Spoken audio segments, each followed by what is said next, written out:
നമസ്കാരം. T20 world cup super 8 match number 2 England versus Sri Lanka അതിനെ പറ്റിയിട്ടുള്ള പ്രിവ്യൂ ആണ് നമ്മൾ ഈ വീഡിയോയിൽ ചെയ്യാനായിട്ട് പോകുന്നത്. ഇംഗ്ലണ്ട് നമുക്കറിയാവുന്ന പോലെ ശ്രീലങ്കയിൽ ഈ വേൾഡ് കപ്പിന് മുമ്പ് ഒരു സീരീസ് കളിച്ചിരുന്നു. വൈറ്റ് ബോൾ സീരീസിൽ, പ്രത്യേകിച്ചും T20 സീരീസിൽ ശ്രീലങ്കയെ 3-0 ശ്രീലങ്കയെ പരാജയപ്പെടുത്തിയ ഒരു ടീമാണ് ഇംഗ്ലണ്ട്. അതുകൊണ്ട് തന്നെ ശ്രീലങ്കയിലെ സാഹചര്യങ്ങൾ, അവിടുത്തെ പിച്ചുകളൊക്കെ ഈ കഴിഞ്ഞ 2-3 മാസങ്ങളായിട്ട് തന്നെ ഈ ഇംഗ്ലണ്ടിന് അത്യാവശ്യം പരിചയമുള്ളൊരു ടീമാണ്.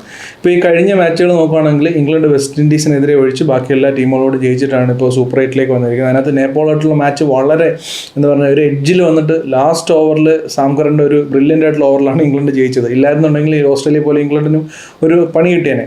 സോ ആ ഒരു ഇതിൽ നിന്ന് തിരിച്ചു വന്നിട്ട് പിന്നെ രണ്ടാമത് വീണ്ടും വെസ്റ്റ് ഇൻഡീസുമായിട്ട് പരാജയപ്പെട്ടു. പിന്നീട് ഇറ്റലിയായിട്ട് പോലും അവർ കുറച്ചൊക്കെ സ്ട്രഗിൾ ചെയ്യുന്നത് നമ്മൾ കണ്ടു. അപ്പോൾ ആ രീതിയിലാണ് ഇംഗ്ലണ്ട് ഇപ്പോൾ സൂപ്പർ 8ലേക്ക് വന്നത്. അതേസമയം ശ്രീലങ്ക ഓസ്ട്രേലിയ തോൽപ്പിച്ചതിൻ്റെ ഒരു ആത്മവിശ്വാസത്തിലാണ് വരുന്നത്. എങ്കിൽ പോലും ലാസ്റ്റ് മത്സരത്തിൽ സിംബാബ്വേയായിട്ട് തോറ്റേൻ്റെ ആ ഒരു മൊമെൻ്റ് ബ്രേക്ക് ആയതിൻ്റെ ഒരു പ്രശ്നം ശ്രീലങ്കയ്ക്കുണ്ട്. പക്ഷേ ഇതൊന്നുമല്ല ശ്രീലങ്കയെ സംബന്ധിച്ച് ഏറ്റവും വലിയൊരു പ്രശ്നം അവരുടെ പരിക്കിൻ്റെ പ്രശ്നമാണ്. അപ്പോൾ ഓസ്ട്രേലിയക്ക് എന്തായിരുന്നു പ്രശ്നം, അതുപോലെ തന്നെ ശ്രീലങ്കയ്ക്ക് ഇപ്പോൾ പ്രശ്നമുണ്ട്.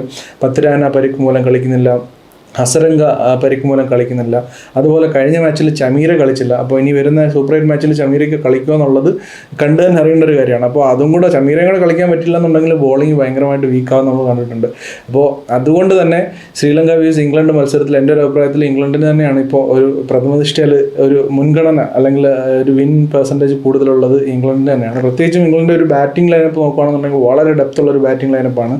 അവർക്കും ശ്രീലങ്കയെ പോലെ ഭയങ്കര പേരെടുത്ത് സ്പിൻ രാജ്യം എന്നുള്ള പേരൊന്നും ഇല്ലെങ്കിൽ പോലും അത്യാവശ്യം ഹാൻഡി ആയിട്ടുള്ള സ്പിന്നേഴ്സ് അവരുടെ കയ്യിലുണ്ട്. നമുക്ക് എന്തായാലും ശ്രീലങ്കയുടെ ഒരു പ്ലേയിങ് 11 എന്തായാലും നോക്കാം. ശ്രീലങ്കയുടെ പ്ലേയിങ് 11: പത്തും നിസംഗ, കുസാൽ പെരേര, കുസാൽ മെൻഡിസ്, പവൻ രത്നായകെ, ദർശൻ സനക, കമണ്ടു മെൻഡിസ്, ദുനിത് വെല്ലാലകെ, ദർശൻ ഹേമന്ത, മഹേഷ് തീഷ്ണ, ദിൽഷൻ മധുഷന, ദുഷ്മന്ത ചമീര ഇല്ലാന്നുണ്ടെങ്കിൽ പ്രമോദ് മധുഷൻ ആയിരിക്കും ശ്രീലങ്കയുടെ ഒരു പ്ലേയിങ് ആണ്. അപ്പോൾ ഈ ഒരു ഇതിൽ നമ്മൾ നോക്കിയാൽ തന്നെ അറിയാം, സ്പിന്നിൽ ഇപ്പോൾ ആകെ ഉള്ള അവരുടെ ഒരു എക്സ്പീരിയൻസ് ഉള്ള ബോളർ എന്ന് പറയുന്നത് തീക്ഷണയാണെങ്കിൽ അത്യാവശ്യം നല്ല രീതിയിൽ അടി കഴിഞ്ഞ കുറച്ച് മാച്ചുകളായിട്ട് വാങ്ങിക്കുന്നുണ്ട് എന്നുള്ളതാണ് യാഥാർത്ഥ്യം. അല്ലാതെ നോക്കുകയാണെന്നുണ്ടെങ്കിൽ വെല്ലാലകെ, അതുപോലെ തന്നെ ദുഷൻ ഹേമന്ത, ഈ 2 ബോളേഴ്സാണ് അവർക്ക് സ്പിന്നേഴ്സായിട്ട്. പിന്നെ കമണ്ടു മെൻഡിസ് ഉണ്ട്, ലെഫ്റ്റും റൈറ്റും ഒക്കെ വെച്ച് എറിയാൻ പറ്റുന്ന ബോളറാണ്. അതൊക്കെ ഉണ്ടെങ്കിൽ പോലും ഹസരംഗ ഉള്ളപ്പോൾ ഉള്ളതുപോലെ, അല്ലെങ്കിൽ പത്തിനാന ഉള്ള പോലുള്ളൊരു സ്ട്രെങ്ത് ശ്രീലങ്കയുടെ ബോളിങ്ങിലില്ല. ബാറ്റിംഗ് ആണ് അവരുടെ ഒരു സ്ട്രെങ്ത് എന്ന് പറയുന്നത്. അതും പത്തും നിസംഗയുടെയും കുശാൽ മെൻഡിസിൻ്റെയും ബലത്തിലാണ് അവരുടെ ബാറ്റിംഗ് ഇരിക്കുന്നത്. ഇവർ 2 പേരും കൂടെ പെട്ടെന്ന് നഷ്ടപ്പെടുകയാണെന്നുണ്ടെങ്കിൽ അവർക്ക് പിന്നീട് വലിയ ബുദ്ധിമുട്ടാവും. കഴിഞ്ഞ മാച്ചിൽ പവൻ രത്നായകെ ഒരു നല്ല രീതിയിലുള്ളൊരു ഇന്നിങ്സ് കളിപ്പിച്ചിരുന്നു. അതുപോലെ തന്നെ കമണ്ടു മെൻഡിസിനും അത്യാവശ്യം നല്ല രീതിയിൽ കളിക്കാൻ പറ്റുമെന്നൊക്കെ ഉള്ളതല്ലാതെ ഇപ്പോൾ നമ്മുടെ ക്യാപ്റ്റൻ സനക തന്നെ നല്ലൊരു ഇന്നിങ്സ് കളിച്ചിട്ട്, അല്ലെങ്കിൽ ഒരു മാച്ച് വിന്നിങ് ഇന്നിങ്സ് കളിച്ചിട്ടൊക്കെ കുറച്ച് നാളായി. അപ്പോൾ എല്ലാം ഒരു കയ്യിലപ്പുറത്തിരിക്കുന്ന തേങ്ങ പോലെയാണ് പിന്നീട് ഇങ്ങോട്ട്. അപ്പോൾ അവരുടെ സ്ട്രെങ്ത് എന്ന് പറയുന്നത് പത്തും നിസംഗ തന്നെയാണ്. അല്ലാന്നുണ്ടെങ്കിൽ കുഷാൽ മെൻഡിസ്. ഇവർ 2 പേരാണ് അവരുടെ ടീമിനെ ഒന്ന് സ്ട്രോങ് ആയിട്ട് എടുക്കുന്നത്. ഇപ്പോൾ കുശാൽ പെരേരയൊക്കെ ഭയങ്കര പൊട്ടൻഷ്യലുള്ളൊരു പ്ലെയറായിട്ട് വന്നതാണ്. പക്ഷേ ഇപ്പോൾ നമ്മൾ എടുത്ത് നോക്കുകയാണെങ്കിൽ അത്ര ഒരു ഡൽഹി ബാറ്റ്സ്മാനായിട്ടൊന്നും റീസെൻറ്റ് ടൈംസിൽ നമുക്ക് കാണാനായിട്ട് പറ്റുന്നില്ല. സോ അതാണ് ശ്രീലങ്കയുടെ കാര്യം. ഇനി ഇംഗ്ലണ്ടിലേക്ക് വന്നു കഴിഞ്ഞാൽ അവരുടെ ഒരു പ്ലേയിങ് ഇലവൻ നമുക്ക് നോക്കാം. Phil Salt, Jos Buttler, Jacob Bethell, Tom Banton, Harry Brook, Sam Curran, Will Jacks, Jamie Overton, Jofra Archer, Liam Dawson and Adil Rashid. 11 പേരും ബാറ്റ്. ആദിൽ റഷീദ് വരെ അത്യാവശ്യം ബാറ്റ് ചെയ്യാൻ പറ്റുന്നതാണ്. അപ്പോൾ ബാറ്റിങ്ങിൻ്റെ ഡെപ്ത് അത്രത്തോളം ഉണ്ട്. ഇനി ഇതെല്ലാം ബോളിങ്ങിലേക്ക് വരികയാണെന്നുണ്ടെങ്കിൽ അവർക്ക് ജോഫ്ര ആർച്ചർ ഉണ്ട്, ഓവർട്ടൺ ഉണ്ട്, സാം കറൻ ഉണ്ട്, 3 പേസ് ബോളേഴ്സ്. സ്പിന്നേഴ്സായിട്ട് നോക്കുകയാണെന്നുണ്ടെങ്കിൽ ആദിൽ റഷീദ് നല്ല രീതിയിൽ, ഇപ്പോൾ ശ്രീലങ്കയുടെയും ഇംഗ്ലണ്ടിൻ്റെ സ്പിന്നേഴ്സ് നോക്കുകയാണെന്നുണ്ടെങ്കിൽ ഏറ്റവും റേറ്റ് ചെയ്യാൻ പറ്റുന്ന ആദിൽ റഷീദിനാണ്.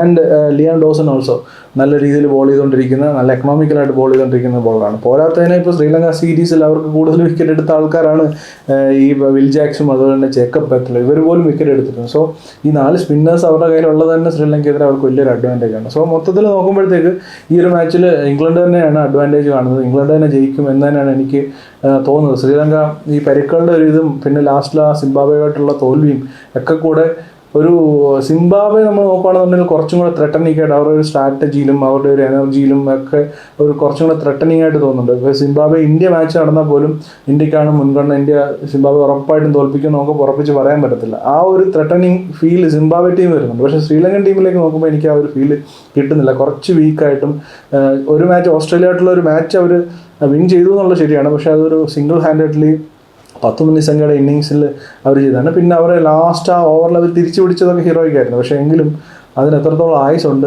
ഇനി സൂപ്പർ 8 അവർക്കത് കണ്ടിന്യൂ ചെയ്യാൻ പറ്റുമോ എന്നുള്ളത് കണ്ട് തന്നെ അറിയേണ്ട കാര്യമാണ്. പ്രത്യേകിച്ചും അവരുടെ തീക്ഷണമൊക്കെ അടി വാങ്ങിക്കുന്ന സ്ഥിതിക്ക് അവർക്ക് വലിയ ബുദ്ധിമുട്ടാണ്. അപ്പോൾ എൻ്റെ ഒരു പ്രഡിക്ഷൻ എന്താണെന്ന് വെച്ചാൽ ഒരു 70% ഇംഗ്ലണ്ട് ഈ മാച്ച് വിൻ ചെയ്യുന്നതാണ്, ഒരു 80% ശ്രീലങ്കയ്ക്ക് ചാൻസ് ഉണ്ട്. അത്ഭുതങ്ങൾ സംഭവിക്കട്ടെ, ചെറിയ ടീമുകൾ ജയിക്കുമ്പോഴാണ് എപ്പോഴും ത്രില്ലിംഗ് മാച്ച് ഉണ്ടാകുന്നത്, അത്ഭുതങ്ങൾ സംഭവിക്കട്ടെ. പക്ഷേ ഓൺ ദ പേപ്പർ അല്ലെങ്കിൽ നമ്മളിപ്പോൾ റീസെൻറ്റ് ടൈംസിൽ ഇത് വെച്ച് നോക്കുകയാണെന്നുണ്ടെങ്കിൽ ഇംഗ്ലണ്ട് തന്നെയാണ് ജയിക്കാൻ സാധ്യത. ഇംഗ്ലണ്ട് അത്ര ഭയങ്കരമായിട്ടൊന്നും അല്ല, ഒന്നേക്കുന്നത് നേപ്പാളായിട്ട് അവർ കൊണ്ട് കാലം അടച്ചാനെ, അതുപോലെ തന്നെ ഇറ്റലിയായിട്ട് പോലും അവർ ചെറിയ രീതിയിൽ സ്ട്രഗിൾ ചെയ്യുന്നത് കണ്ടു. സോ അതുകൊണ്ട് തന്നെ ഇംഗ്ലണ്ടിൻ്റെ ഒരു പ്രശ്നം എന്താണെന്ന് വെച്ചാൽ ഇംഗ്ലണ്ട് ചിലപ്പോൾ അവരുടെ സ്ട്രെങ്ത് അവർ മനസ്സിലാക്കാഞ്ഞിട്ടാണോ അഹങ്കാരം കൊണ്ടാണോ എന്നറിയില്ല, ഇത്രയും ഡെപ്തുള്ളൊരു ബാറ്റിംഗ്, ഇത്രയും മാച്ച് വിന്നേഴ്സ് ഉള്ള, ഇത്രയും എക്സ്പ്ലോസീവ് ബാറ്റ്സ്മാൻമാരുള്ള, ഇപ്പോൾ ഒന്ന് ആലോചിച്ച് നോക്കുക, IPL തന്നെ ഏറ്റവും എക്സ്പ്ലോസീവ് ആയിട്ടുള്ള 2 ഓപ്പണേഴ്സാണ് ഫിൽ സോൾട്ടും ജോസ് ബട്ട്ലറും.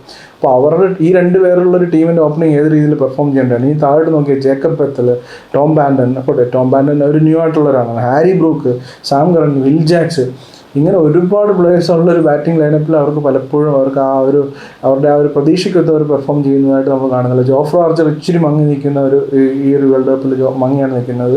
നേപ്പാളിൻ്റെ കയ്യിൽ നിന്ന് ഒരു അടി വാങ്ങിച്ചിരുന്നു. പക്ഷേ ഒരു ദിവസത്തിൽ ഏതെങ്കിലും ദിവസം വന്നിട്ട് ജോഫ്ര ആർച്ചർ വന്ന് എടുത്തുകൊണ്ട് പോകാനുള്ള ശേഷിയുള്ളൊരു ബോളറാണ്. അതുകൊണ്ട് തന്നെ 10 നിശാങ്കയൊക്കെ എടുത്തുകൊണ്ട് പോകാൻ ജോഫ്ര ആർച്ചറിന് തന്നെ പറ്റും.